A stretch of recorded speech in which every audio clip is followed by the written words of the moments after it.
Yeah, that sounds about right. That was it. So, well, let's get into your life. Let's get into your work. But before we do that, the topic I just brought up, which was COVID.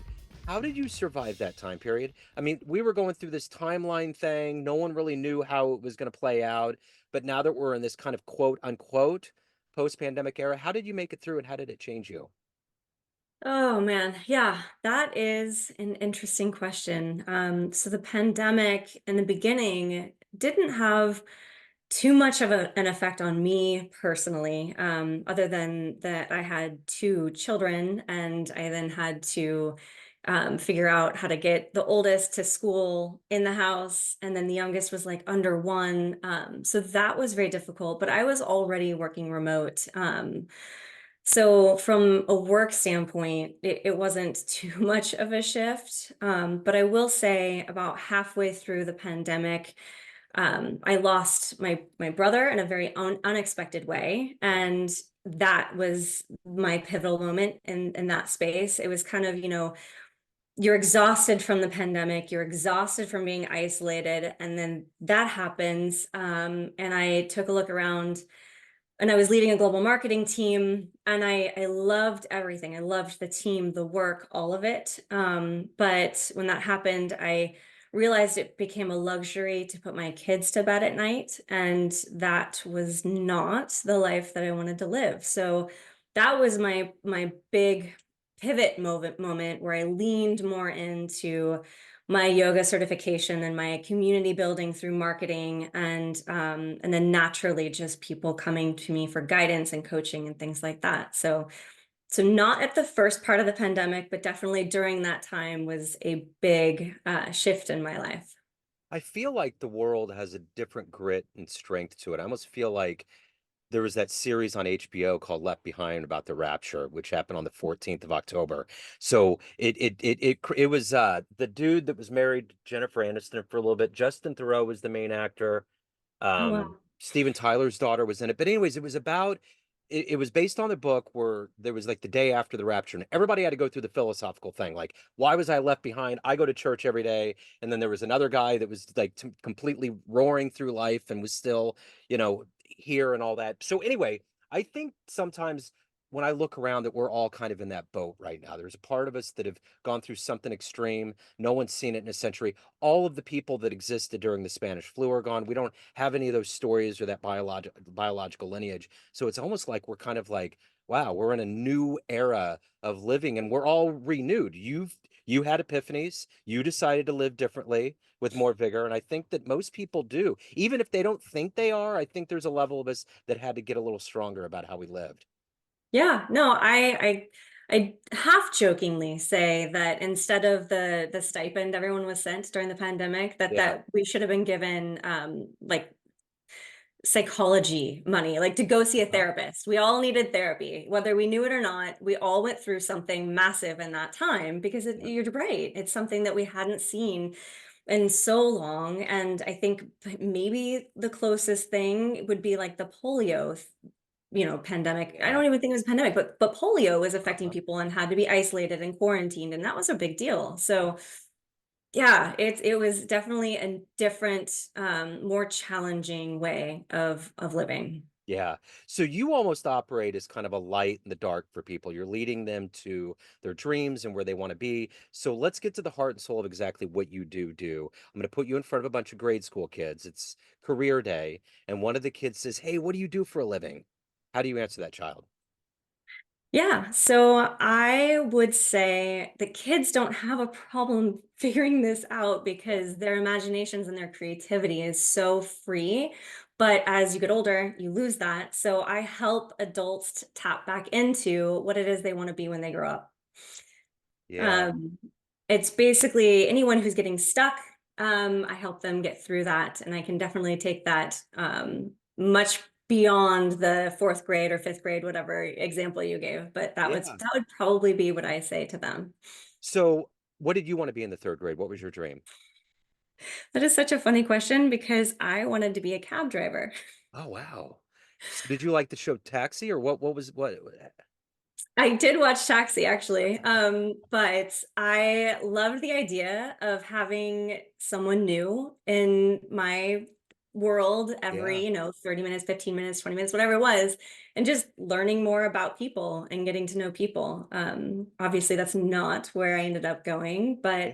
but I think I've always had a love of learning more about what makes people tick, Yeah. and then my marketing side really brings that like storytelling piece together.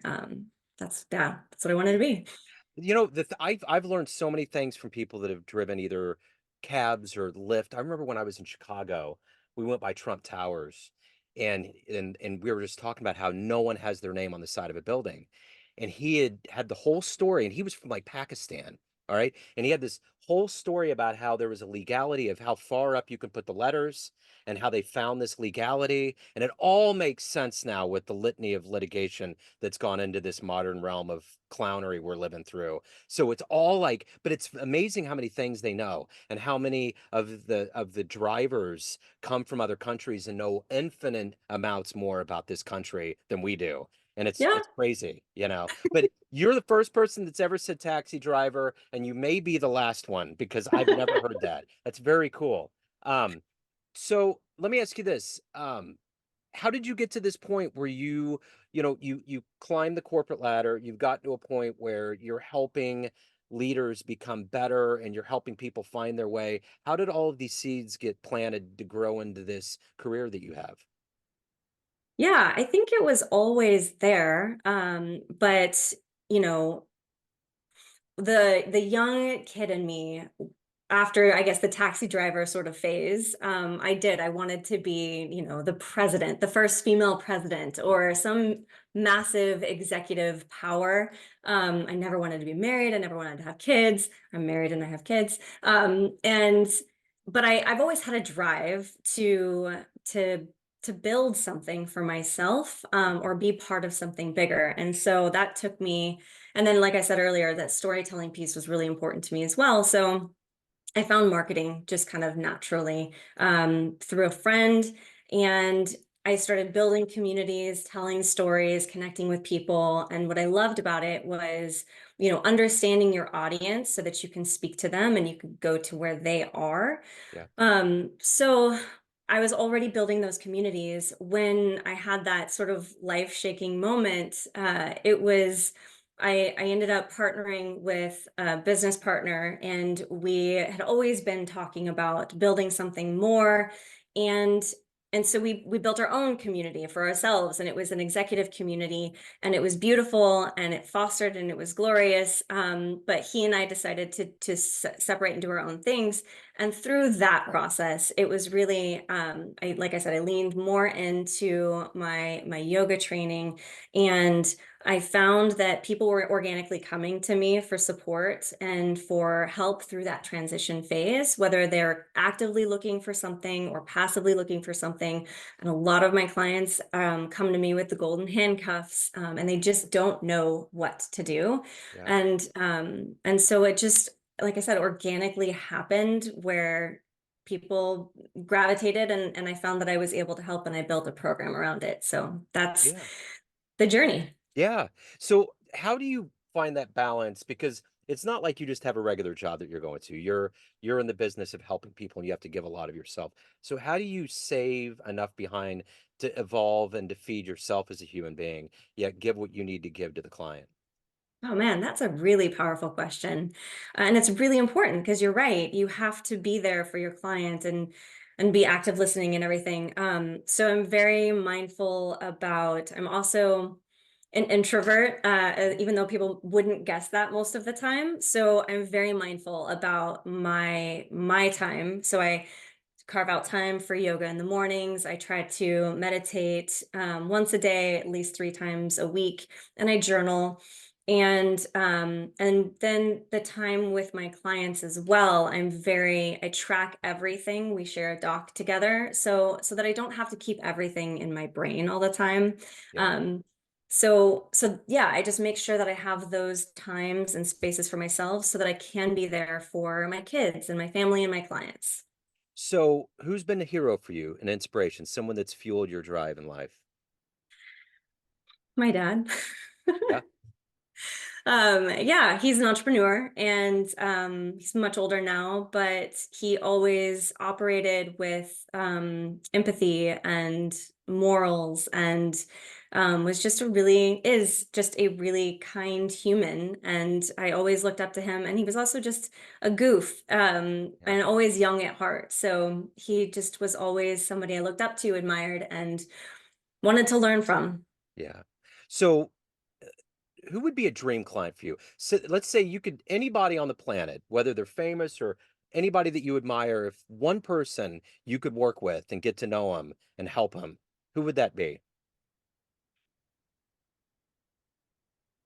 I I can't point to a famous person Okay. because, like Matthew McConaughey, right? He goes through all these things about how he was stuck and not, and I Mhm. love the guy. I don't know him, but I love the guy.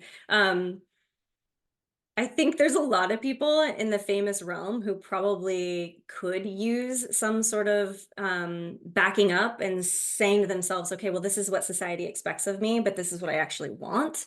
But I'm really interested in helping someone who is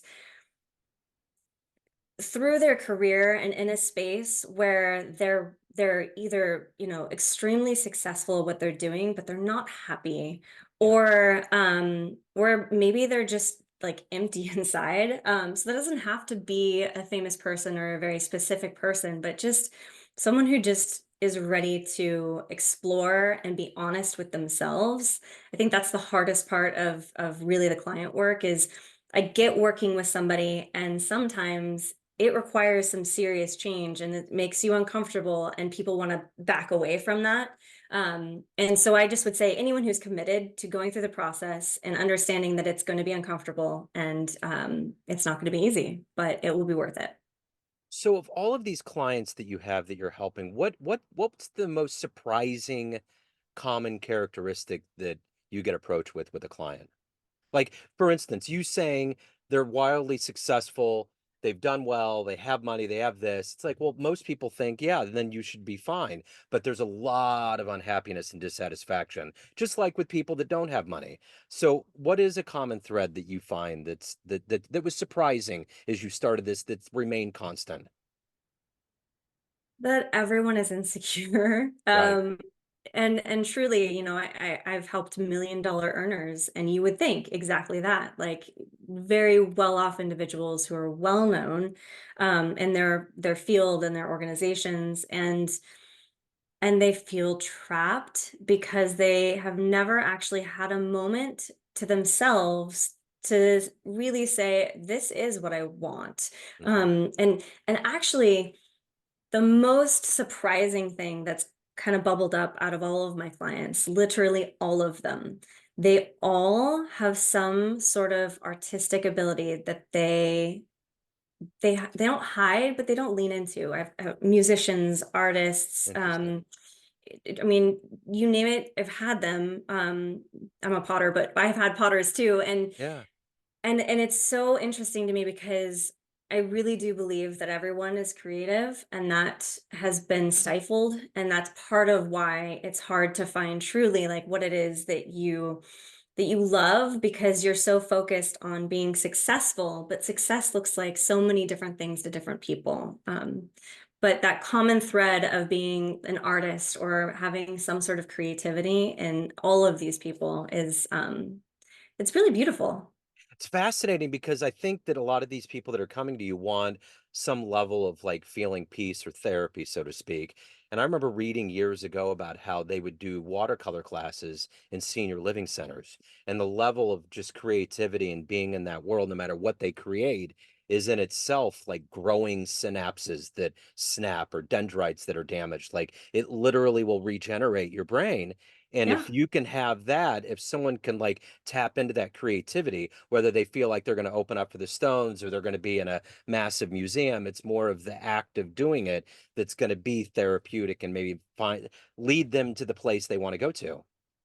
Yes, yeah. I mean, that's kind of when you're in that flow state, right? Because you can get there through work, you can get there through many ways, but whatever it is, But when you're in that flow state, that's really when you are able to have those aha moments, those epiphanies. And actually, Alzheimer's, some of the therapy and the healing that they do is through music. And Yeah. they say that patients can be in a really bad way, but if you play their favorite song, they'll remember the lyrics and they'll start singing to it. And there is just something, I don't know, do you know who Gabby Giffords is? Yeah.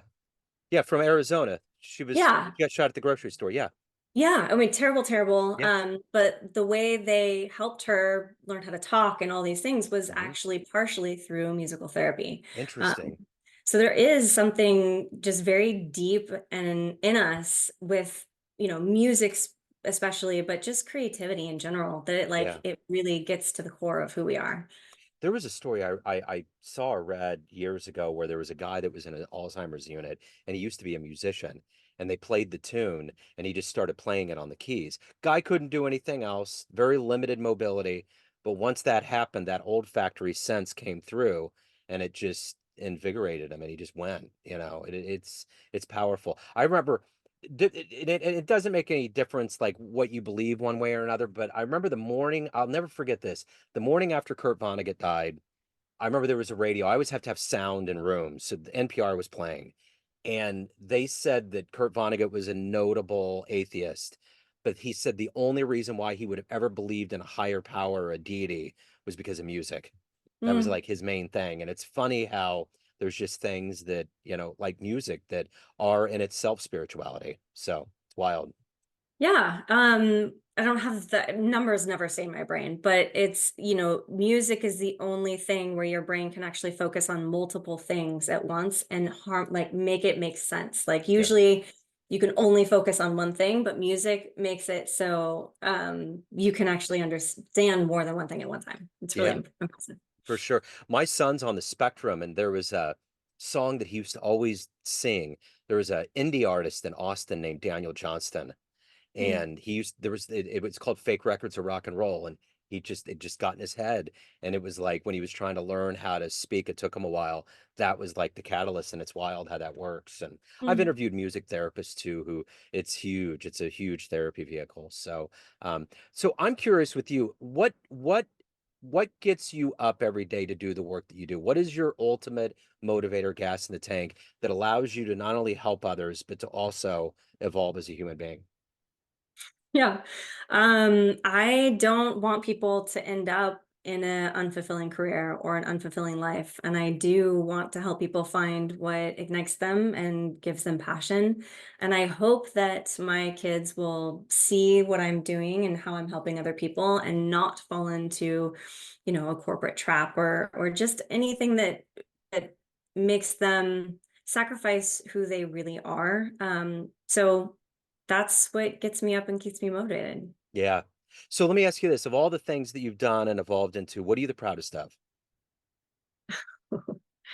My kids. I mean, come on. Yeah, I know. It's cliche, but it's not. It's like, what are you kidding? Yeah, I get it.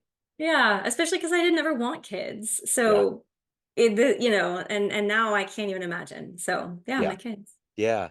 So, so since you were in corporate America for quite a while, can you watch the show off or what was that show with Carell, The Office? Can you watch The Office? Do you find it funny?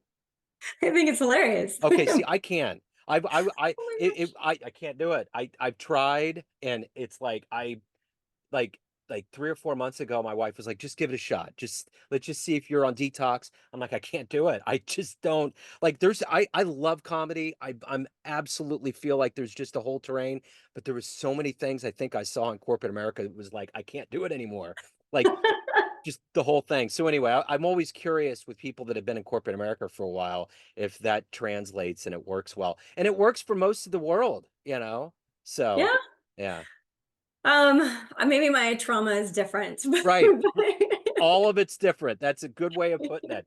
So at the end of the day, everyone has a perception of you, family, friends, clients, colleagues, but you are in control. What's your perception of you? Who do you think you are? Hmm. I am a really great listener. I feel like I am very kind. I create a space for people to be vulnerable and find their authentic voice. I think I know it's really easy to be around me. I know that I'm also not everybody's cup of tea, but I know that I do create a space for people to be safe. So we get off this call, time machine pulls up, you can get in and go back in time and see one event in human history, or you can go into the future and see what's going on. Where are you going? Future? Okay. Yeah, All right. I'm going future. Okay. All right. I need to know that there's some positive outcomes here. Yeah, I think that would be a good thing. And I think part of this living through this pandemic, I'm hoping, and I've talked to spiritual people and people that are kind of connected to the energy, and it's like, are we in an era of awakening and enlightenment period? And I think we are. I think once we get done with November and we see what's going on, I think we're going to unclog a lot of the roto-rooter pipe issues that we've had for some years. I'm hoping. Well, Just I'm also hoping with you yeah. because I think we all need it. But yeah, I also I have much more, spiritual friends than where I am, and they're all in agreement that yes, this is like a groundbreaking year for bringing people together and hopefully creating more collaboration between the extremes. Well, and I think that's the beauty of podcasting is that I think that ultimately at the end of the day, we are all way more alike than the media or any of these other large conglomerations would like to make us seem. We're not that disparagingly different. I mean, there's differences, but like at the end of the day, we all as family people want our families, we want our careers, we want to feel like we have some kind of purpose in this life and we're doing it for the right reasons. So, yeah, I don't think we're as polarized as we think we are.